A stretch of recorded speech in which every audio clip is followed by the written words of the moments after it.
सदियां बीत चुकी थी।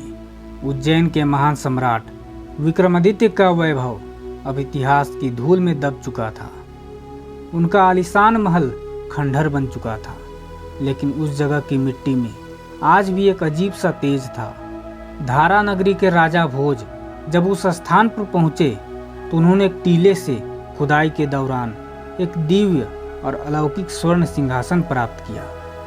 वह सिंहासन सामान्य नहीं था, उसके चारों ओर 32 सजीव पत्थर की पुतलियां बनी थी, जिनकी आंखों में गजब की चमक थी। राजा भोज ने शुभ मुहूर्त में जैसे ही उस सिंहासन पर अपना पहला कदम रखा, पूरी सभा सन्न रह गई। पहली पुतली रत्न मंजरी अचानक खिलखिलाकर हंसी। वह बोली, ठहरो राजन, इस दिव्य आसन पर बैठने का दुस्साहस न करो। ये सम्राट विक्रमादित्य का सिंहासन है, जिनका हृदय समुद्र जैसा गहरा और चरित्र हिमालय जैसा ऊंचा था। क्या तुम में उनके जैसा त्याग और धैर्य है? अगर नहीं तो पहले यह कहानी सुनो और फिर खुद का न्याय करो। एक बार राजा विक्रमादित्य के दरबार में एक तपस्वी ब्राह्मण आया। उसने राजा को एक जादुई फल भेंट किया और बताया कि इसे खाने वाला व्यक्ति हमेशा के लिए अमर और जवान रहेगा। राजा ने उस फल को देखा और अपनी पत्नी रानी पिंगला के प्रति अपने अगाध प्रेम के कारण वह फल उसे दे दिया, ताकि रानी कभी बूढ़ी ना हो। लेकिन भाग्य का खेल देखिए, रानी पिंगला उस फल की हकदार नहीं थी। वह चुपके से राज्य के कोतवाल से प्रेम करती थी और उसने वह फल उसे दे दिया। वह कोतवाल एक वेश्या के मुंह में था। उसने सोचा कि उसका अमर होना व्यर्थ है, इसलिए उसने वह फल उस वेश्या को सौंप दिया। जब उस वेश्या को फल की शक्ति का पता चला तो वह गलानी से भर गई। उसने सोचा, मेरा जैसा पापी जीवन अमर होकर क्या करेगा? इस फल का असली हकदार तो मेरा राजा है, जो प्रजा का रक्षक है। वह दौड़ती हुई महल पहुंची।